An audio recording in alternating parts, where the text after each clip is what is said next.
Las horas previas al histórico encuentro en Alaska transcurrían como el tic-tac de una bomba. La tensión alcanzó su punto álgido cuando, como un rayo en cielo sereno, llegó la declaración de Lebrov. El ministro de Asuntos Exteriores de Rusia, con un simple trazo de pluma, anuló las esperanzas de compromiso. No habrá concesiones, resonó como una sentencia. La reunión de líderes aún no había comenzado, y el aire ya olía a pólvora. Ahora todo depende de quién ceda primero bajo la mirada de la diplomacia rusa, o si el ejército tomará la palabra. Occidente está en vilo. El Kremlin ha dejado claro que el farol ha terminado. Entonces, ¿cuál es la particularidad de la diplomacia rusa en los últimos años? La ausencia de ambigüedad. Si en los turbulentos años 90 o a principios de los 2000 los socios occidentales se quejaban a menudo de que Moscú no definía con suficiente claridad sus líneas rojas, ahora la situación ha cambiado radicalmente. Rusia las ha trazado de forma clara y firme. El ministro recordó que en los últimos meses Moscú había recibido en repetidas ocasiones a representantes de Estados Unidos. Un papel crucial lo desempeñó el enviado especial del presidente Donald Trump, Stephen Witkoff. Sus visitas a Moscú, sus encuentros con figuras clave y las negociaciones a puerta cerrada permitieron a ambas partes prepararse a fondo para la cumbre de hoy. Esto encierra un simbolismo especial. Por primera vez en mucho tiempo, Estados Unidos se vio obligado a utilizar no solo los canales diplomáticos oficiales, sino también la comunicación especial a través de personas de confianza, lo que por sí mismo confirma la importancia del momento. Pero eso no es todo, amigos.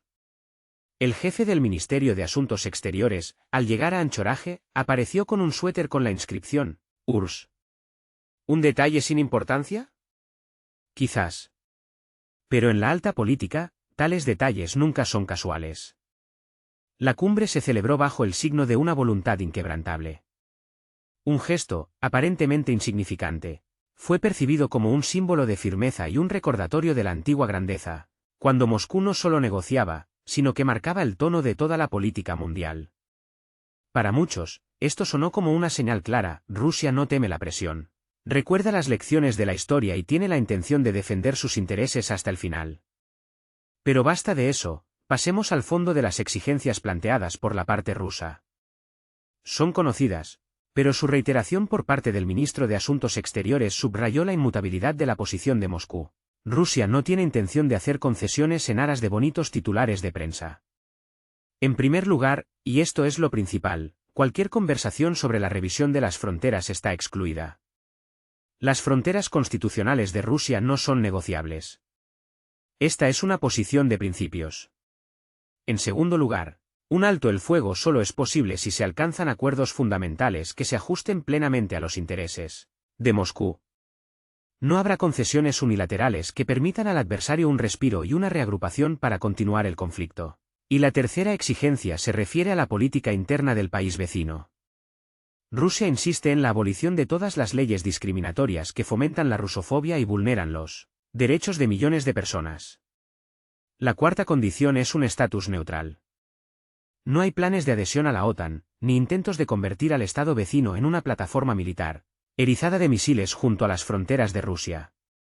Y, por último, la desmilitarización. Garantías claras e inquebrantables de que no surgirá un nuevo foco de inestabilidad en las fronteras, armado hasta los dientes con armamento occidental. Sí, estas condiciones pueden calificarse de duras. Pero, ¿acaso han caído como un rayo en cielo sereno? Moscú las ha planteado desde el principio del conflicto, sin esconder sus cartas ni jugar a juegos diplomáticos.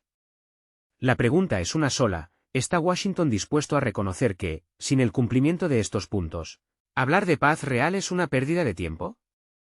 Ahora, prestemos atención a la composición de la delegación estadounidense. La Casa Blanca no escatimó y envió a Anchorage a un equipo completo de altos funcionarios.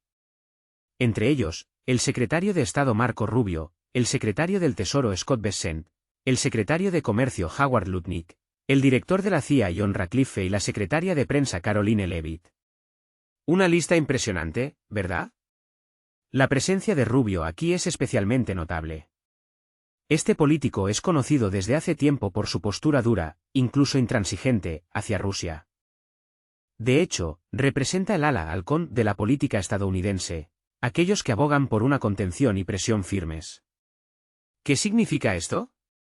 Significa que en la delegación no solo se escucharán las voces de los partidarios del diálogo y la búsqueda de compromisos, sino también las de quienes anhelan la continuación de la confrontación. Es curioso quién no formó parte de la delegación. El vicepresidente J. de Vance y el representante especial para asuntos de un conocido país, Kate Kellogg, se mantuvieron al margen. Esto podría indicar que Trump limitó intencionadamente su participación para evitar fugas de información o declaraciones demasiado radicales que pudieran frustrar las negociaciones antes de que comenzaran. La composición de la delegación rusa también es muy reveladora. Además de Putin, la integran Lavrov, el ministro de Defensa Andrei Belousov, el ministro de Finanzas Anton Siluanov, el representante especial Kirill Dmitriev y el asistente presidencial Yuri Usakov. Moscú forma la delegación de tal manera que abarca todas las áreas clave, desde la esfera militar hasta la economía y las inversiones. Esto indica que las negociaciones serán de carácter integral y no se limitarán a la discusión de aspectos militares. Anton Siluanov, al llegar a Anchorage, fue parco en palabras, pero sus declaraciones pueden interpretarse como un optimismo cauteloso. Lo principal en el ámbito político es resolver los problemas. La economía la discutiremos sin falta, declaró. Las cuestiones económicas pasan a primer plano. Las sanciones occidentales que cayeron sobre Rusia no resultaron tan efectivas como se esperaba. La economía rusa demostró resiliencia, reorientándose hacia nuevos mercados, mientras que el negocio occidental sufrió pérdidas colosales al abandonar el país. Y ahora el tema económico se vuelve clave. Empresarios en Estados Unidos y Europa claman cada vez más por la necesidad de revisar las restricciones, exigiendo a las autoridades al menos una flexibilización parcial. Horas antes del inicio de la histórica cumbre en Alaska, los medios de comunicación mundiales se llenaron de conjeturas de que hablarán Putin y Trump. Cada vez más indicios apuntan a que el encuentro podría derivar en un acuerdo a gran escala. El líder ruso llega a Anchorage no para un nuevo intercambio de pullas sobre la crisis actual. Su objetivo es fijar las bases fundamentales del futuro orden mundial, delinear los contornos de una nueva Europa y definir las fronteras de la OTAN. La delegación estadounidense, por su parte, demuestra disposición a una discusión integral. En su composición hay expertos en seguridad, inteligencia, finanzas y comercio. Parece que las partes están dispuestas a un diálogo serio y exhaustivo. Esto es más que una simple señal, es una apuesta por la sensación. Donald Trump está listo para negociar, levantamiento de sanciones, reinicio de la economía, nuevas reglas de juego. Increíble, pero cierto.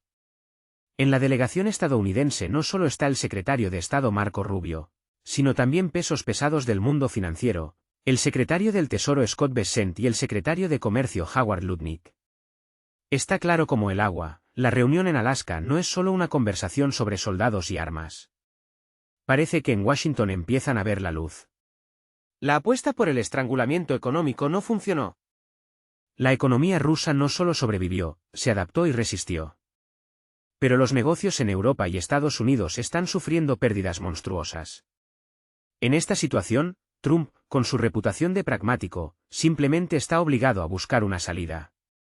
Y aquí está, la idea de un gran acuerdo. Rusia está abierta al diálogo sobre una amplia gama de cuestiones. Y Estados Unidos, al parecer, se ha resignado a que sin Moscú la estabilidad es impensable. Rusia responde simétricamente. La composición de la delegación es impresionante: el ministro de Asuntos Exteriores, Sergei Lavrov, el consejero presidencial, Yuri Usakov, el ministro de Defensa, Andrei Belousov, el ministro de Finanzas, Anton Siluanov, y el responsable de inversiones, Kirill Dmitriev. Esto no es todo, amigos. Lo que viene a continuación será aún más interesante. Así, una delegación representativa ha llegado a Moscú. Esto indica que en la capital rusa no solo se discutirán cuestiones diplomáticas y militares, sino también un amplio espectro de temas económicos. En particular, se hablará de inversiones y proyectos conjuntos en áreas estratégicamente importantes como la energía, la exploración del Ártico y el espacio. Un interés especial despierta la participación de Dmitriev, jefe del Fondo Ruso de Inversiones Directas. Es una persona con una larga experiencia trabajando con empresas estadounidenses y que conoce perfectamente su estructura interna y sus enfoques. Se espera que Lavrov y Ushakov asuman la parte principal de las negociaciones político-diplomáticas. Lavrov defenderá firmemente la posición de Rusia respecto al país en cuestión, insistiendo en un alto el fuego solo si se alcanzan acuerdos fundamentales. Las exigencias clave de la parte rusa incluyen la exclusión de la posibilidad de que este país se una a la OTAN, el desmantelamiento de todas las leyes discriminatorias y la consolidación de su estatus neutral. Ushakov, por su parte, se centrará en un abanico más amplio de cuestiones relacionadas con la restauración de los canales diplomáticos. Esto implica la reanudación del trabajo de los consulados, la ampliación del personal de las embajadas y, probablemente, la discusión de cuestiones de interacción humanitaria. En cuanto a la agenda militar, esta será supervisada por Andrei Belousov. Su competencia incluye cuestiones de limitación de armamentos, disuasión estratégica, así como el tema de la no expansión de la OTAN hacia el este. Moscú está preparando una respuesta contundente a la expansión de la OTAN. La señal será clara e inequívoca, una mayor expansión de la alianza hacia el este, especialmente a expensas de países como Moldavia, es inaceptable. Pero eso no es todo. Rusia tiene la intención de establecer reglas claras de juego para Finlandia, que ya se ha convertido en miembro de la OTAN. La frontera directa con la región de Leningrado hace que la situación sea especialmente tensa. Moscú dejará claro que el despliegue de ciertos tipos de armamento en territorio finlandés será considerado una amenaza directa a la seguridad nacional. Y esto es solo una cara de la moneda. El frente económico no es menos importante. El ministro de Finanzas, Anton Siluanov, ha recibido un mandato claro: lograr el levantamiento de las sanciones, la descongelación de activos y la restauración del acceso de los bancos rusos a los sistemas de pago internacionales.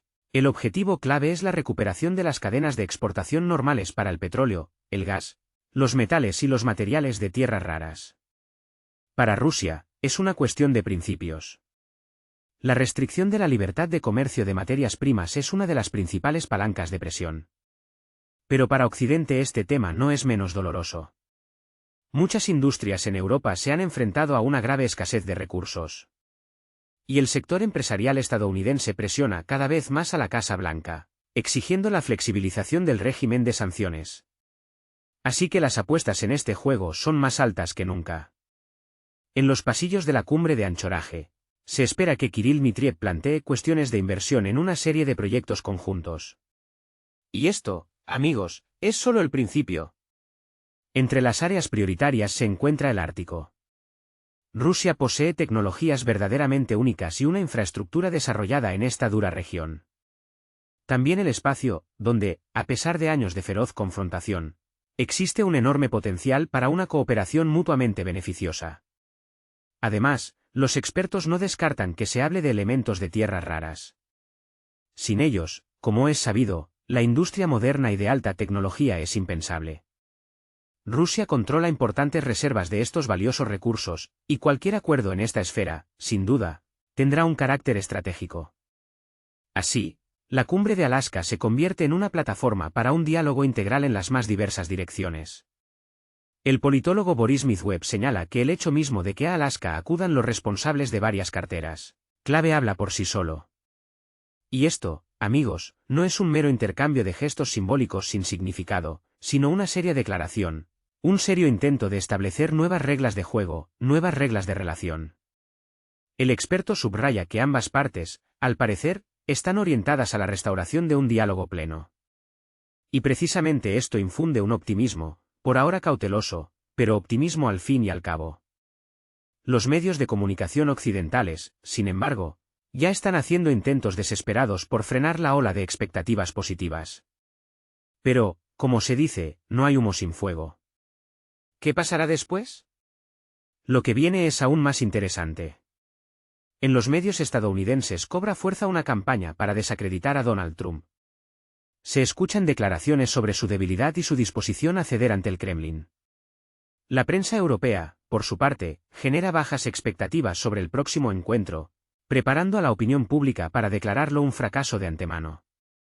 Esta es una táctica clásica: primero crear esperanzas poco realistas y luego acusar a las partes de ser incapaces de lograr un avance histórico. Pero seamos realistas. La tarea de la reunión en Anchorage no es firmar acuerdos ya hechos.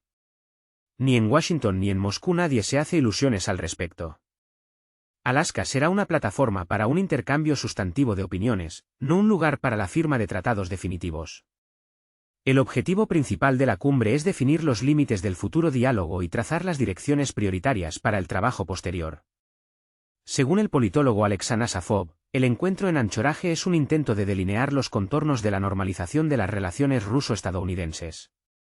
Después de la llegada al poder de la administración de Joe Biden, estas quedaron prácticamente destruidas, y ahora es necesario restaurar al menos un nivel mínimo de interacción. Y esto, amigos, es solo el principio. Lo que viene a continuación es aún más interesante. En los pasillos de la diplomacia mundial se gesta una intriga. A puerta cerrada se discuten cuestiones que hasta hace poco parecían irresolubles. Entre los temas que requieren una solución urgente se encuentran la reanudación de las comunicaciones aéreas, tan necesarias para mantener los lazos entre las personas. No menos importante parece el restablecimiento de los servicios consulares, ya que de ello dependen los destinos de miles de ciudadanos, separados por distancias y barreras políticas. Y, por supuesto, la restauración del intercambio cultural, como un puente que une los corazones y las mentes de dos pueblos. Todo esto no son solo gestos simbólicos, sino elementos vitales de una interacción real entre dos grandes potencias. Sin duda, el camino hacia el entendimiento será espinoso. Las contradicciones son demasiado profundas, las visiones del orden mundial demasiado diferentes. Esperar un triunfo diplomático instantáneo sería el colmo de la ingenuidad. Pero el mero hecho de reanudar el diálogo, la disposición a discutir todo el espectro de problemas acumulados, ya es una victoria. Moscú demuestra una firmeza inquebrantable en la defensa de sus intereses, Washington muestra una cautelosa flexibilidad, como si tanteara el terreno. Por delante queda un trabajo minucioso, que requiere paciencia y visión estratégica. Algunas direcciones se estancarán, quedarán atrapadas en el lodazal de los desacuerdos, otras, por el contrario, avanzarán, abriendo nuevos horizontes. Pero lo principal es que la maquinaria se ha puesto en marcha, el proceso ha comenzado. Es precisamente un enfoque integral, que tenga en cuenta todos los factores e interconexiones, lo que puede convertirse en la fórmula que permita alcanzar nuevos acuerdos. La posición de Moscú es cristalina, no se puede curar una enfermedad ignorando sus síntomas. Es imposible encontrar una salida a la crisis en un país fingiendo que la OTAN no existe. Carece de sentido hablar de sanciones sin abordar las cuestiones de comercio e inversión. No se puede discutir la estabilidad estratégica sin definir límites claros para el armamento cerca de las fronteras rusas, por ejemplo, en Finlandia y Moldavia. En la política mundial nada ocurre por casualidad. Todos los acontecimientos son eslabones de una misma cadena. Y ahora, al parecer, se vislumbra un nuevo giro en las relaciones entre Rusia y Estados Unidos. Alaska, por supuesto, no se convertirá en el lugar de la firma de tratados trascendentales, pero es allí, en un ambiente de colosal tensión y contenida anticipación, donde podría surgir el impulso para una reevaluación de la interacción ruso-estadounidense. Si los líderes de ambos países logran al menos trazar los contornos de un futuro gran acuerdo, ya será un hito de escala planetaria. Los medios de comunicación occidentales están en pánico. Y no es de extrañar. El presidente ruso se dirige a Alaska con argumentos de peso. En Washington son conscientes de que en el próximo diálogo él dictará las condiciones. Incluso antes del inicio de la reunión, muchos analistas occidentales constatan que Moscú tiene ahora mucho más margen de maniobra que hace 6 meses. Las acciones activas de Rusia en el frente han cambiado el equilibrio de poder. Ahora el Kremlin puede negociar no desde una posición defensiva, sino pasando a la ofensiva. El experto Daniel Bachkowski, en una conversación con la publicación polaca Interia, subrayó: Putin no satisfará las expectativas de Trump. Rusia preferirá primero provocarlo, jugar con él como con una zanahoria. Esta metáfora resultó ser muy reveladora. Moscú expresa su disposición a discutir un amplio espectro de cuestiones, pero no tiene intención de repartir regalos gratuitamente. En las circunstancias actuales, es Rusia quien irradia confianza. No es Washington quien establece las reglas del juego, sino Moscú quien presenta las condiciones con las que la parte estadounidense tendrá que contar. Los observadores occidentales califican cada vez más a la reunión de Anchorage como un punto de inflexión. En su opinión, es aquí donde podría sentarse la piedra angular de la futura resolución del conflicto. Pero incluso los analistas más cautelosos advierten: no hay que esperar un milagro. Todos los problemas no se resolverán de la noche a la mañana. Lo más probable es que esta reunión sea solo el primer eslabón de una cadena de contactos entre los líderes de los dos países. El mero hecho de invitar al líder ruso a suelo estadounidense para una conversación personal ya es una señal importante, un gesto simbólico que subraya el estatus de Moscú como participante en igualdad de condiciones. Aquí es apropiado trazar un paralelismo histórico. En 1906, el presidente de Estados Unidos, Theodore Roosevelt, fue galardonado con el Premio Nobel de la Paz por su mediación entre Rusia y Japón. Según varios analistas, Vladimir Putin tiene un argumento de peso para el diálogo con Donald Trump. La reconciliación entre Rusia y cierto país podría ser para el presidente estadounidense una oportunidad de pasar a la historia, repitiendo el camino de Franklin Roosevelt casi 120 años después. Para Trump, conocido por su amor a los símbolos rimbombantes y los paralelismos históricos, tal argumento podría resultar muy convincente. No se puede dejar de mencionar el lugar del encuentro.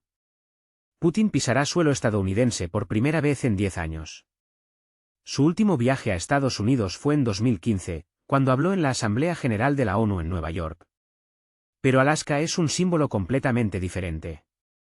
En la segunda mitad del siglo XVIII, esta región perteneció a Rusia, hasta que en 1867 el emperador Alejandro II la vendió a Estados Unidos por $7.200.000.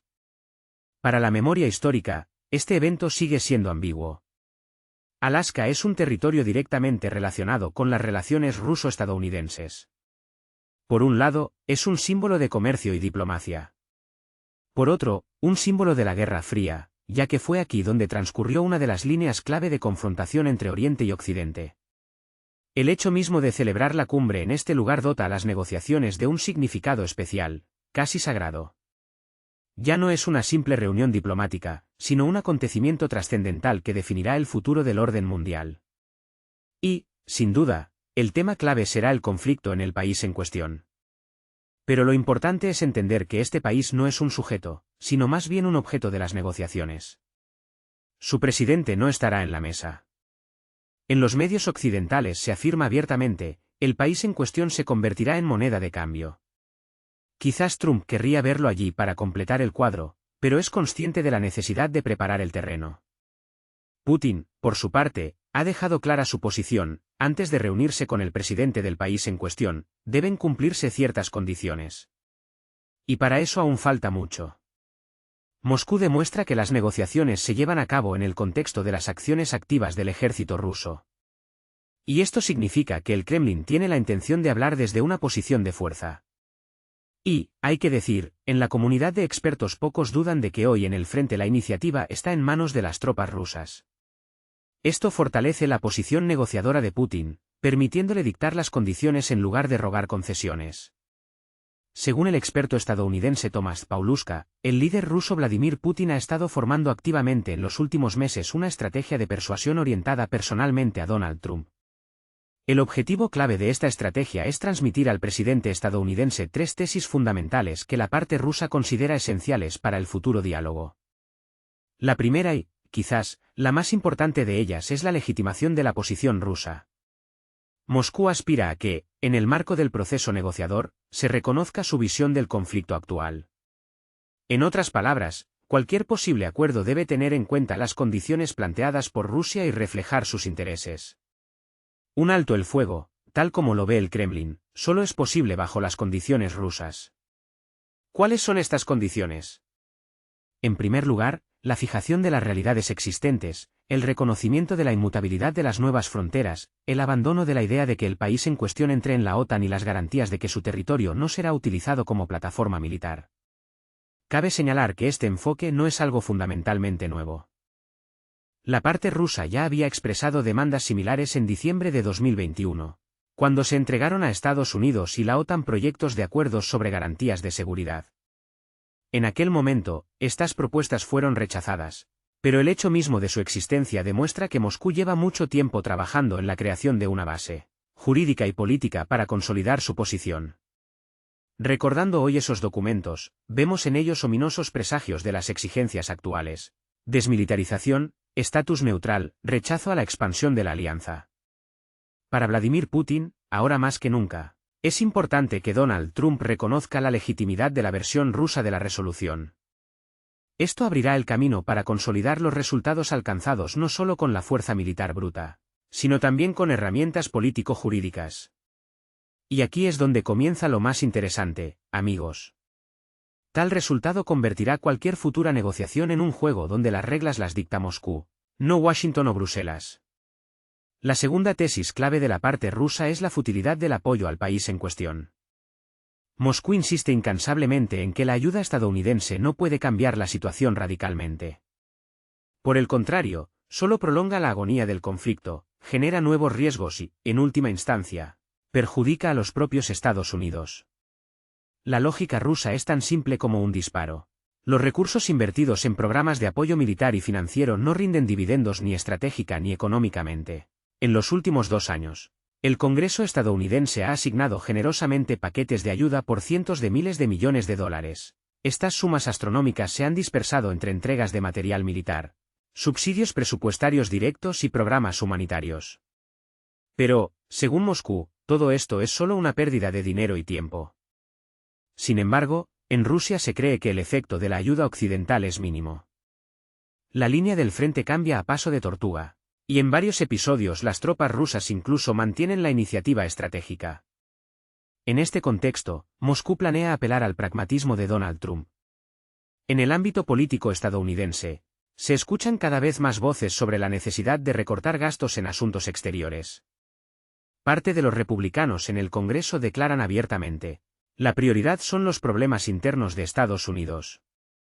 Infraestructura, energía, lucha contra la inmigración ilegal. Ahí es donde debe ir el dinero de los contribuyentes. Y estos argumentos encajan perfectamente con la posición rusa.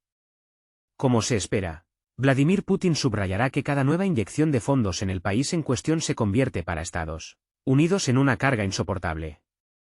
Los contribuyentes estadounidenses están cada vez más indignados, la calificación de la Casa Blanca cae, y los resultados tangibles siguen sin aparecer. Así, la parte rusa intentará convencer a Donald Trump de que el cese del apoyo militar y financiero será un paso beneficioso para él personalmente, tanto desde el punto de vista de la política interna como de cara a las próximas elecciones. Pero eso no es todo. La tercera tesis que se planteará es la creciente división entre Estados Unidos y Europa.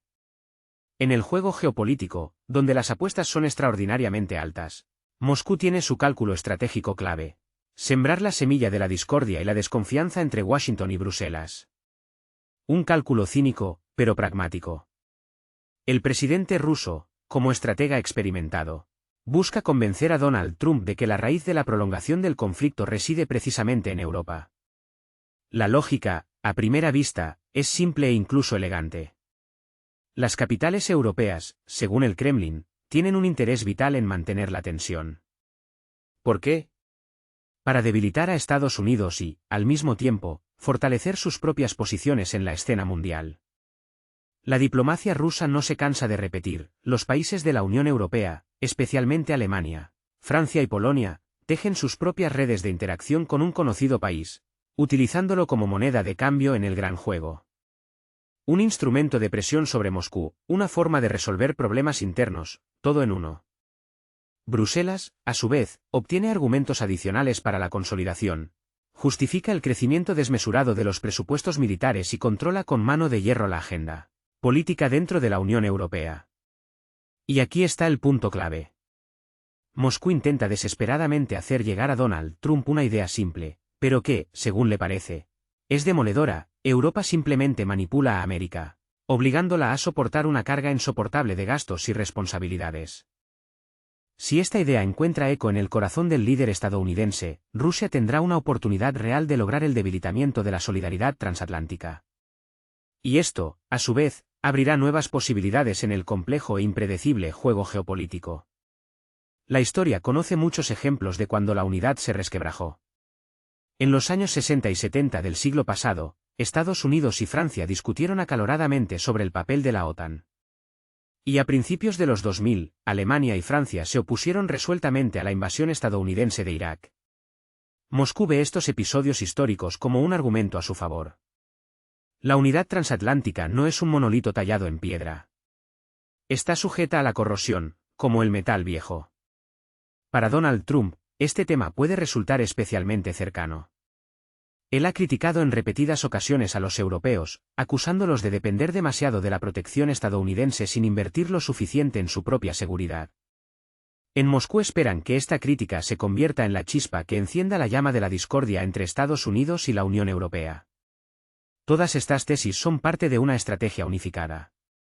El reconocimiento de la posición rusa como legítima permite consolidar los resultados alcanzados. La reducción del apoyo a un conocido país lo debilita y demuestra que la presión puede ser efectiva. Y si Estados Unidos y Europa se pelean, crear un frente unido contra Moscú se convertirá en una tarea imposible. La parte rusa está dispuesta a utilizar todo un arsenal de medios, precedentes históricos, hechos militares y argumentos económicos. Moscú tiene argumentos de peso, cifras, hechos, referencias a debates que ya se están produciendo en América y Europa. Esto hace que la estrategia rusa sea convincente y sólida. Según los analistas, el resultado más probable de la reunión en Anchorage es una tregua. Pero una que permita a cada parte presentarla como una pequeña victoria. Para América es importante mostrar que fue Washington quien detuvo la escalada. Para Europa, que la tensión disminuye y la economía podrá respirar mejor. Pero para Rusia, el alto el fuego es solo un movimiento táctico para consolidar nuevas posiciones e iniciar la siguiente ronda de negociaciones. Moscú mira más allá, al alto el fuego debe seguirle una tregua que fije fronteras temporales. Y de ahí, quién sabe, se llegará a negociaciones de paz en toda regla. Pero ya teniendo en cuenta las nuevas realidades, donde las posiciones de Rusia son el punto de partida. En el arsenal de la diplomacia rusa ya existe un ejemplo muy ilustrativo, los acuerdos de Minsk. La segunda versión de estos acuerdos, conocida como Minsk II, se firmó en 2015 y duró 7 años. Y aunque no llevó a una resolución final, sí permitió congelar el conflicto durante un periodo bastante prolongado. Y lo más importante, dio la oportunidad de acumular recursos. Es esta experiencia la que Moscú considera hoy como una especie de modelo. El cálculo se basa en que incluso los acuerdos temporales pueden crear nuevos marcos, limitar significativamente las capacidades del adversario y fortalecer las propias posiciones. La parte rusa parte de la base de que, si logra consolidar el statu quo actual a través del mecanismo de alto el fuego, esto se convertirá en una verdadera ganancia diplomática y militar. Pero hay una condición clave, el consentimiento de un conocido país. Formalmente, es este país el que debe confirmar el alto el fuego, de lo contrario, cualquier documento simplemente no tendrá validez legal. Y aquí es donde surge el problema. El país mencionado sigue repitiendo como un mantra el lema, nada sobre nosotros sin nosotros. Una fórmula, por cierto, tomada de la tradición política polaca. Y ahora se utiliza para demostrar una supuesta posición independiente. En realidad, todo es justo lo contrario. El destino de todo un país se convierte en moneda de cambio, y se discute a sus espaldas. Prueba de ello es el hecho mismo de la cumbre en Alaska. En la mesa de negociaciones están Washington y Moscú, pero no hay ni un solo representante de ese país. Esto significa que las decisiones claves serán tomadas por dos potencias mundiales sin la participación de un tercero. Este formato destruye por completo el mito de la soberanía.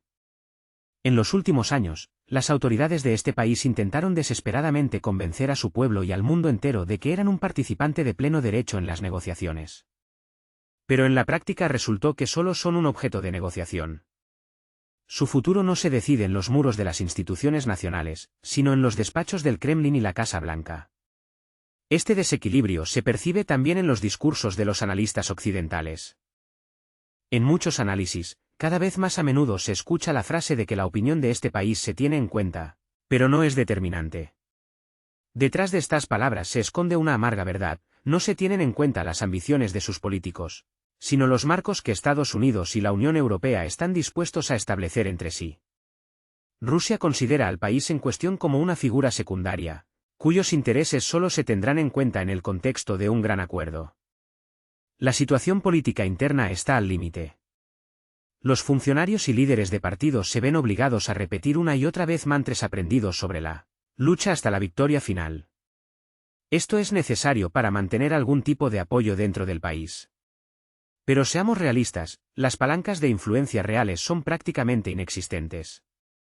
El ejército existe gracias al dinero occidental, El presupuesto se desmorona sin créditos y subvenciones, y las armas provienen del extranjero. ¿Qué independencia de decisiones puede haber? Por lo tanto, si se llega a una tregua, será fruto de las negociaciones entre dos pesos pesados, Putin y Trump. Y, desde luego, no será resultado de las discusiones en el país en cuestión. El destino de este país, en esencia, se decidirá en Washington. Ya sea mediante presión directa sobre sus dirigentes o a través del recorte de la ayuda financiera y militar. Un escenario similar, por cierto, ya se ha dado. En los lejanos años 2014 y 2015, los acuerdos de Minsk fueron adoptados bajo la dura presión de las capitales europeas y de Estados Unidos. ¿Se repite la historia?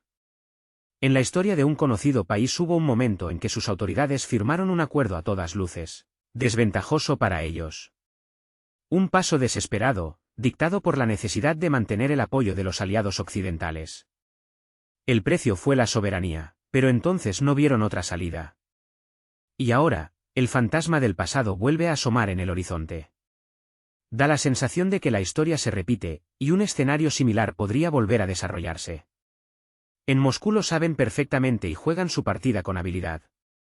En la retórica diplomática rusa se percibe claramente la idea: Rusia está dispuesta a un alto el fuego, pero con una condición sustancial.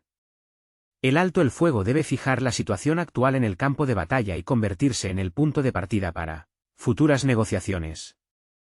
En otras palabras, consolidar las adquisiciones territoriales. Como resultado, el Kremlin se encuentra en una posición ventajosa, demostrando su espíritu pacífico y su disposición al diálogo, sin perder el control sobre las condiciones clave. Pero eso no es todo, amigos. Los expertos coinciden en que el presidente ruso actuará con sutileza y cálculo. Sus planes incluyen superar a Donald Trump, convenciéndolo de que es Rusia quien busca la paz, mientras que Europa supuestamente está interesada en la continuación del conflicto. El cálculo se basa en que al presidente estadounidense le importan poco los matices de las fronteras europeas. Trump piensa en términos de acuerdos. Si surge la oportunidad de un alto el fuego rápido y de presentarlo como una victoria personal, es muy probable que acepte tal escenario. En Moscú lo entienden perfectamente. Y en el Kremlin están dispuestos a jugar una partida interesante, ofreciendo a Trump una oportunidad única de pasar a los libros de historia. ¿Cómo? Como el presidente que logró poner fin a un conflicto prolongado sin manchar el honor de su país. En esto, quizás, resida la principal carta de triunfo de Putin. Y ya los medios occidentales dan la voz de alarma. Putin no se dirige a Alaska con las manos vacías. Tiene cartas bajo la manga que el presidente estadounidense no posee. Rusia demuestra fuerza, apoyándose en sus éxitos militares y mostrando milagros de flexibilidad diplomática. Para Estados Unidos, esta cumbre será una verdadera prueba de madurez, un examen de su capacidad para mantener un diálogo en igualdad de condiciones, no con un vasallo, sino con un actor fuerte e independiente. Alaska se convierte en una arena donde se decidirá el destino de la seguridad europea, la unidad transatlántica, y en última instancia, de todo el orden mundial. La cuestión no es si habrá negociación. De eso, al parecer, nadie duda. La pregunta principal es otra: ¿qué concesiones considerará Trump aceptables para sí mismo y qué precio exigirá Putin por esas concesiones? La cumbre de Anchorage es una prueba de resistencia. Por un lado, Moscú ha dejado claro con toda nitidez: no habrá concesiones unilaterales. Por otro lado, en Washington, probablemente, esperan que la retórica dura y las amenazas de nuevas sanciones obliguen a Rusia a mostrar mayor flexibilidad. Sin embargo, la cruda verdad de la vida es que estrategias similares ya han fracasado en repetidas ocasiones, demostrando su total inviabilidad. La historia demuestra que a Rusia no se la ha logrado doblegar ni con amenazas ni con presión. Y no hay razones para creer que esta vez algo vaya a cambiar. No se puede pasar por alto la reacción de la comunidad europea. Bruselas se encuentra en una situación extremadamente delicada, ya que las decisiones clave se tomarán al margen de su participación. Ni Macron, ni Merz, ni von der Leyen recibieron una invitación a Anchorage. Europa se ve obligada a observar el desarrollo de los acontecimientos desde la barrera, aunque es ella quien debe pagar el precio de las sanciones y sufrir la crisis energética.